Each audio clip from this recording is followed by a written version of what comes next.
En enero de 1945, un avión sin hélice sobrevoló el aeródromo de Oranienburg a más de 900 kilómetros por hora. No era el Me-262. No era ningún avión que los ingenieros aliados hubieran visto antes. Era algo diferente.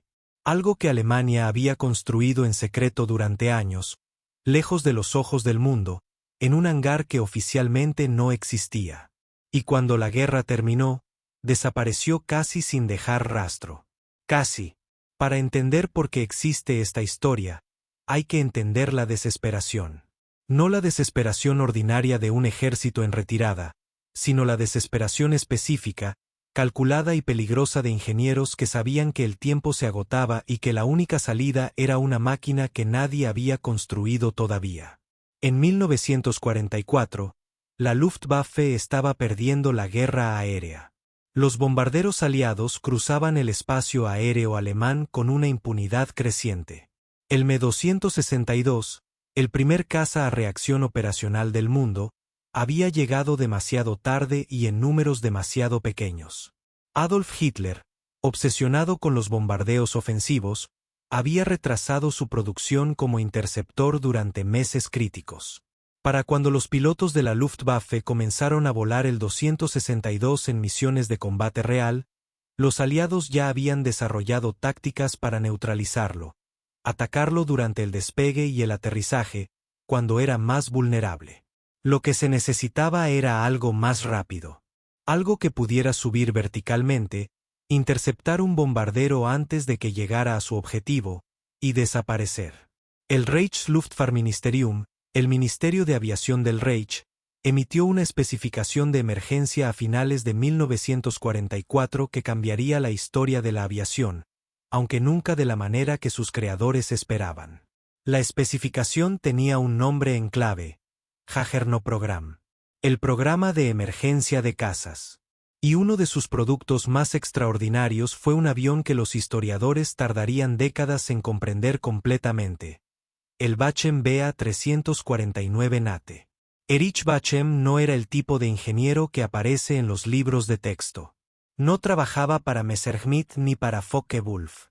Dirigía una empresa pequeña, Bachenberg GmbH, con sede en Waldsee, en la región de Württemberg, en el suroeste de Alemania. Pero tenía una idea que nadie más se había atrevido a proponer formalmente: un interceptor vertical, lanzado desde el suelo como un cohete, que subiría en línea recta hacia los bombarderos enemigos, dispararía su armamento en una sola pasada devastadora, y cuyos componentes, piloto incluido, serían recuperados mediante paracaídas para ser reutilizados. Era, en términos técnicos, una locura controlada. En términos estratégicos, era exactamente lo que Alemania necesitaba. Bachem presentó su propuesta en el verano de 1944. La recepción inicial fue fría. Los ingenieros establecidos en la Luftwaffe desconfiaban de los diseños no convencionales, y el concepto de un avión desechable pilotado por un ser humano generaba resistencia ética y técnica por igual. Pero Bachem tenía un aliado inesperado: Heinrich Himmler. Las SS estaban buscando formas de demostrar su utilidad militar más allá de sus funciones represivas, y el proyecto Nate, cuyo nombre significa víbora en alemán, les ofreció esa oportunidad. Con el apoyo de las SS, el proyecto recibió financiamiento y fue clasificado al más alto nivel. El diseño del BA-349 era intencionalmente simple. Esta simplicidad no era un defecto, era la filosofía central del proyecto.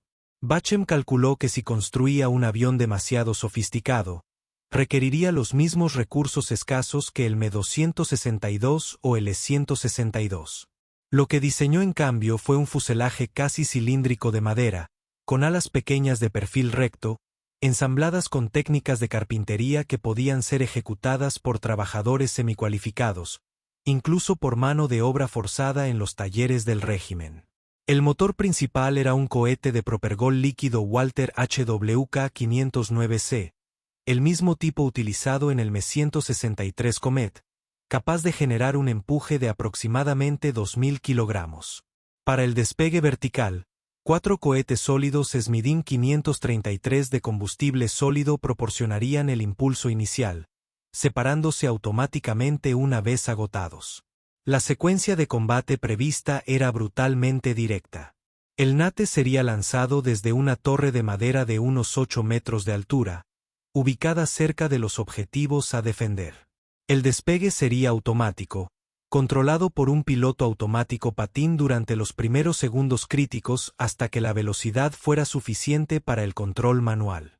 El piloto subiría a una velocidad que podía superar los 800 km por hora en ascenso vertical, alcanzaría la formación de bombarderos, apuntaría la nariz hacia su objetivo y dispararía un racimo de cohetes no guiados, entre 24 y 33 proyectiles de 73 milímetros montados en el cono de la nariz detrás de un carenado desmontable. Después del ataque, a baja altitud o sobre terreno seguro, el piloto separaría la sección delantera del fuselaje mediante cargas explosivas, saldría eyectado con la sección trasera que caería con su propio paracaídas, y el motor, la parte más valiosa del conjunto, sería recuperado para ser instalado en otro NATE. En teoría, los vuelos de prueba sin piloto comenzaron en noviembre de 1944 en el área de Euberg, en el Jura de Suabia. Los ingenieros de Bachenberg, trabajando bajo condiciones de secreto extremo, lanzaron los primeros prototipos con lastre en lugar de pilotos. Los resultados iniciales fueron prometedores pero inquietantes. Varios prototipos sufrieron fallos en el sistema de separación. En algunos casos, el piloto automático no respondía correctamente durante la fase crítica del despegue, causando que el vehículo se inclinara peligrosamente. Uno de los prototipos giró de forma incontrolada y se destruyó. Pero el equipo de Bachen persistió, ajustando el centro de gravedad, modificando la configuración del piloto automático, refinando los mecanismos de separación. Para mediados de febrero de 1945, habían completado una serie de vuelos no tripulados que parecían indicar que el sistema era suficientemente estable para probar con un piloto humano. Fue entonces cuando Lothar Sieber entró en la historia. Sieber era un piloto de pruebas de la CSS, joven, experimentado en prototipos experimentales, y aparentemente voluntario para la misión. El 28 de febrero de 1945, en Stetten am Kalten Markt, en el sur de Alemania, Sieber se sentó en el estrecho cockpit del NATE MW-23. Era un día frío. El cielo estaba nublado. A las 11 horas, la cuenta regresiva comenzó. Lo que sucedió en los siguientes segundos ha sido objeto de análisis y debate durante décadas. El NATE despegó verticalmente con una aceleración violenta. Los testigos describieron el lanzamiento como correcto durante el primer segundo o dos. Pero casi de inmediato, algo falló. La cubierta de la cabina se separó prematuramente, posiblemente por un fallo en el cierre o por la presión aerodinámica en una secuencia incorrecta. Sin la protección del canopy, Sieber quedó expuesto directamente al flujo de aire a velocidades crecientes. Si perdió el conocimiento o el control voluntario del avión en ese momento es algo que nunca se podrá determinar con certeza. El NATE continuó subiendo, pero comenzó a inclinar su trayectoria hacia atrás en un arco involuntario. A unos 1500 metros de altitud, el avión alcanzó su punto más alto, luego giró hacia abajo en una trayectoria balística y se estrelló contra el suelo. Sieber murió en el impacto. Tenía 22 años. La investigación posterior sugirió que el fallo en la cubierta de la cabina fue la causa inicial en cascada. Pero el programa no se detuvo.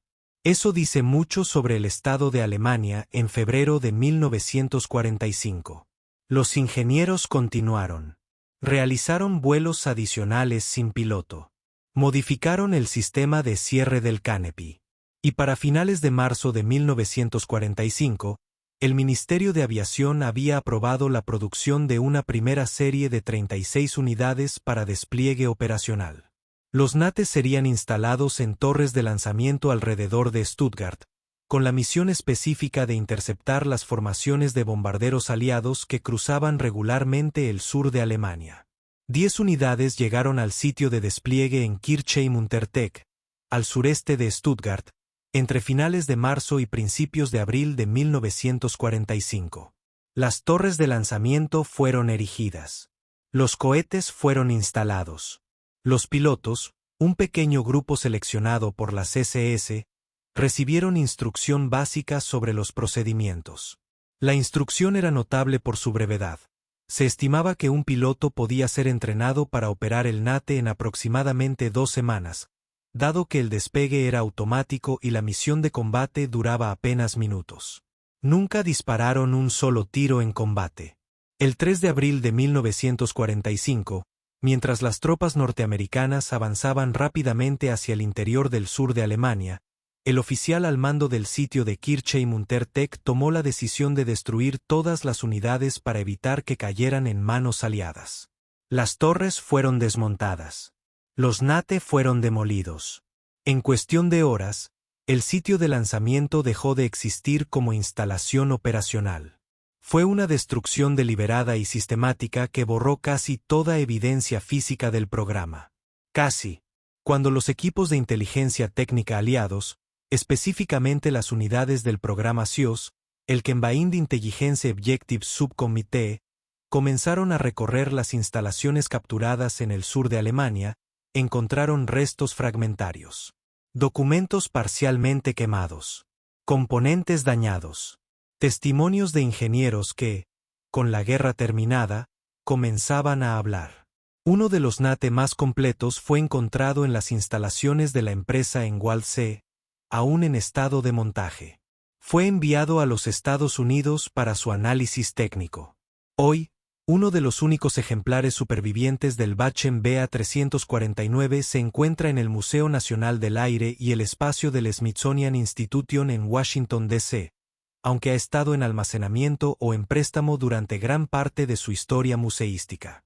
Otro ejemplar, o fragmentos del mismo, ha pasado por diversas colecciones europeas. Lo que los ingenieros aliados encontraron cuando examinaron el diseño fue a la vez fascinante y perturbador.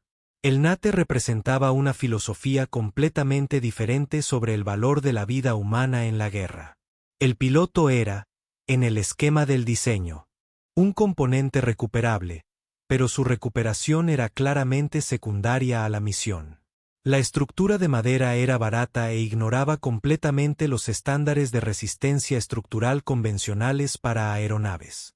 Los análisis de tensión que los ingenieros británicos y norteamericanos realizaron sobre los restos recuperados revelaron que el fuselaje habría podido desintegrarse bajo ciertas condiciones de vuelo que no eran improbables durante una maniobra de combate real. El programa también reveló algo sobre la industria aeronáutica alemana al final de la guerra que los manuales de historia a menudo suavizan.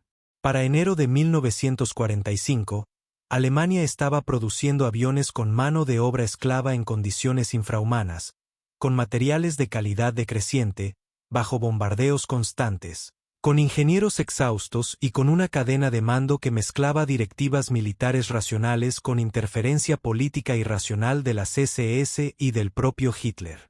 El NATE era el producto de ese sistema, y llevaba sus contradicciones incorporadas en cada junta de madera y cada válvula del motor de cohete.